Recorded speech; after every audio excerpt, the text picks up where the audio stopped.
नमस्कार, जय हिंद, वंदे मातरम। पिछले कई वर्षों से मर्यादा पुरुषोत्तम श्री राम द्वारा निर्मित राम सेतु फिर एक बार चर्चा में है। इस बार राम सेतु की चर्चा में होने का कारण यह है कि पूर्व की संयुक्त प्रगतिशील गठबंधन यानी यूपीए की सरकार की बातों को मोदी सरकार ने भी दोहरा दिया है। इन बातों को आज के एपिसोड में हम जरा गहराई से आपके सामने ला रहे हैं।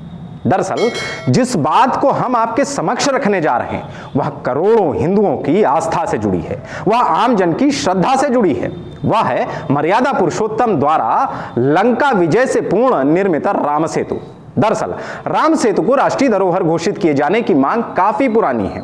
अक्सर यह मांग उठती रही है कि भगवान राम से जुड़े होने के कारण इसे जस का तस रहने दिया जाए, इसके साथ कोई छेड़छाड़ न की जाए। भारत की शीर्ष अदालत यानी सुप्रीम कोर्ट में भी यह मामला उठा। बीते एक साल से लंबित चल रहा है। एक बार फिर यह सुप्रीम कोर्ट में सुनवाई के लिए पहुंच गया है। सुप्रीम कोर्ट में यह सुनवाई भारतीय जनता पार्टी के पूर्व सांसद सुब्रमण्यम स्वामी की याचिका पर हो रही है। सुब्रमण्यम स्वामी ने सुप्रीम कोर्ट में इस बात पर नाराजगी जाहिर की थी कि इस याचिका के जवाब में केंद्र सरकार ने अभी तक अपनी तरफ से अपना कोई पक्ष नहीं रखा और न ही याचिका में दिए बिंदुओं पर कोई हलफनामा दायर किया। सुब्रमण्यम स्वामी ने सुप्रीम कोर्ट के समक्ष दायर अपनी याचिका में कहा कि 8 साल बीत चुके, लेकिन उनकी याचिका पर कोर्ट की नोटिस के जवाब में केंद्र सरकार हलफनामा दाखिल नहीं कर रही है। इस बीच इस याचिका की सुनवाई के लिए 16 तारीखें लगी, लेकिन अभी तक केंद्र सरकार ने राष्ट्रीय धरोहर घोषित करने की मांग पर कोई भी जवाब दाखिल नहीं किया। इस पर सुप्रीम कोर्ट ने एक बार फिर केंद्र सरकार को अपना जवाब हलफनामा दायर कर दाखिल करने का निर्देश दिया। आपको बता दें कि सुब्रमण्यम स्वामी द्वारा कई साल पहले राम सेतु को ऐतिहासिक स्मारक के रूप में मान्यता देने के लिए यह याचिका दायर की गई थी। पिछले महीनों याचिकाकर्ता सुब्रमण्यम स्वामी ने कई बार सीजेआई से इस मामले की जल्द सुनवाई करने की मांग भी की थी। सुप्रीम कोर्ट ने बीती फरवरी में इस मुद्दे पर कहा था कि इस मामले में 3 महीने बाद विचार किया जाएगा।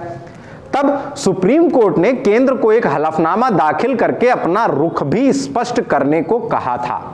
हालांकि मोदी सरकार राम सेतु मामले पर पहले यह ही कह चुकी है कि समुद्र में जहाजों की आवाजाही को सुगम बनाने के लिए प्रस्तावित सेतु समुद्रम परियोजना के लिए राम सेतु को कोई नुकसान नहीं पहुंचाया जाएगा।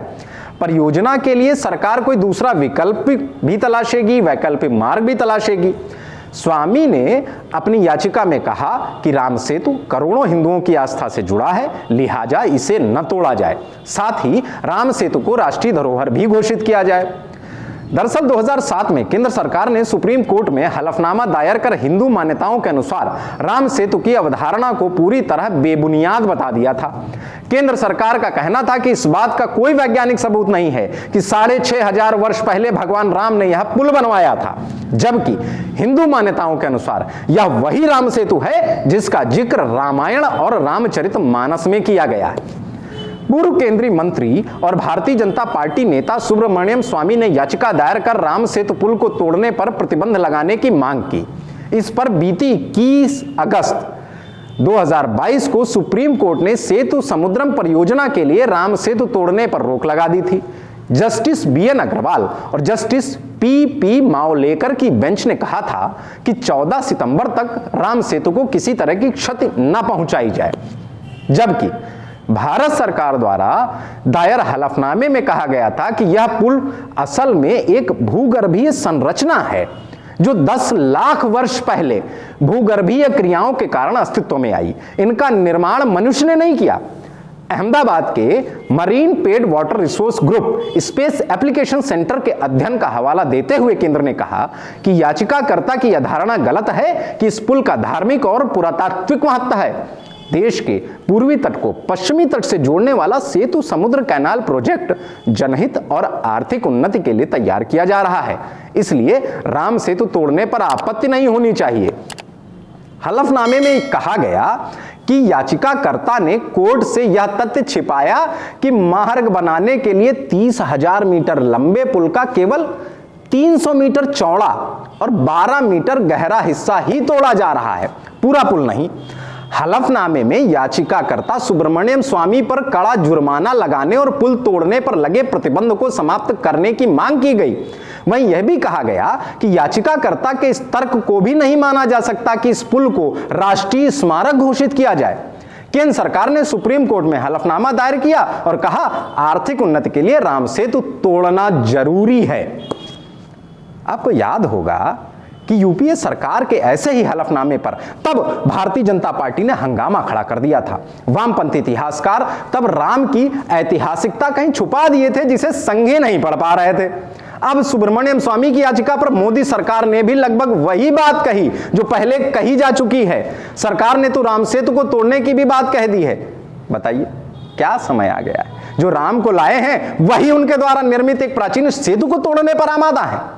दरअसल संघ और बीजेपी के लिए राम सेतु एक बड़ा सियासी मुद्दा रहा है, लेकिन अब मोदी सरकार के ही एक मंत्री ने संसद में राम सेतु का कोई वजूद होने से ही इनकार कर दिया है। यूपीए सरकार पर तो राम को ही काल्पनिक बताने का आरोप लगता रहा है, लिहाजा सरकार के इस जवाब के बाद हिंदूवादी संगठन नाराज हैं। लेकिन अगर वैज्ञानिक दृष्टि से देखें तो केंद्रीय मंत्री जितेंद्र सिंह ने संसद को गुमराह करने की बजाय बिल्कुल सही जवाब दिया है। जितेंद्र सिंह ने प्रधानमंत्री कार्यालय में राज्य मंत्री होने के अलावा परमाणु ऊर्जा विभाग तथा अंतरिक्ष विभाग के राज्य मंत्री भी हैं। चूंकि सवाल विज्ञान के शोध और अध्ययन से जुड़ा हुआ था, इसलिए उन्होंने अंतरिक्ष विभाग के राज्य मंत्री के नाते उसका उचित जवाब देने में कोई परहेज नहीं किया। अब यह अलग बात है कि इससे हिंदुओं की भावनाएं आहत हुई हैं और उनके इस बयान का विरोध भी हो रहा है। दरअसल हरियाणा से निर्दलीय सांसद कार्तिकेय शर्मा ने राज्यसभा में राम सेतु का मुद्दा उठाया था। उन्होंने सवाल पूछा था कि क्या सरकार हमारे गौरवशाली प्राचीन इतिहास को लेकर कोई साइंटिफिक रिसर्च कर रही है, क्योंकि पिछली सरकारों ने लगातार इस मुद्दे को तवज्जो नहीं दी। ऐसे में इनके सवाल का केंद्रीय मंत्री जितेंद्र सिंह ने जवाब देते हुए कहा कि राम सेतु को लेकर हमारी कुछ सीमाएं हैं, क्योंकि ये करीब 18,000 साल पहले का इतिहास है। जिस पुल की बात हो रही है वो करीब 56 किलोमीटर लंबा था। स्पेस टेक्नोलॉजी के जरिए हमने पता लगाया कि समुद्र में पत्थरों के कुछ टुकड़े पाए गए हैं। इनमें कुछ ऐसी आकृति है जो निरंतरता को दिखाती है। समुद्र में कुछ आइलैंड और चूना पत्थर जैसी चीजें दिखाई दी हैं। अगर सीधे शब्दों में कहा जाए तो ये कहना मुश्किल है कि राम सेतु का वास्तविक स्वरूप वहां मौजूद है। हालांकि कुछ संकेत ऐसे भी हैं जिनसे यह पता चलता है कि स्ट्रक्चर वहां मौजूद हो सकता है। हम लगातार प्राचीन द्वारिका शहर और ऐसे मामलों की जांच के लिए काम कर रहे हैं। अब साफ शब्दों में कहें तो सरकार ने यह मान लिया है कि सैटेलाइट से प्राप्त तस्वीरों से भी राम सेतु के होने का पुख्ता सबूत नहीं मिले हैं।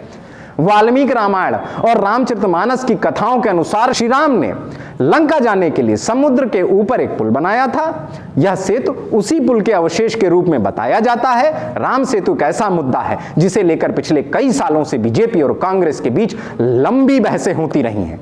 बीजेपी लगातार कांग्रेस पर यह आरोप लगाती रही है कि वह राम सेतु के अस्तित्व को नहीं मानती, लेकिन अब सरकार ने संसद और अदालत में वही कहा जो यूपीए सरकार ने पहले कहा था। राम सेतु से जुड़ी अन्य बातों को हम अगले वीडियो में आपसे साझा करेंगे। तब तक के लिए जय हिंद।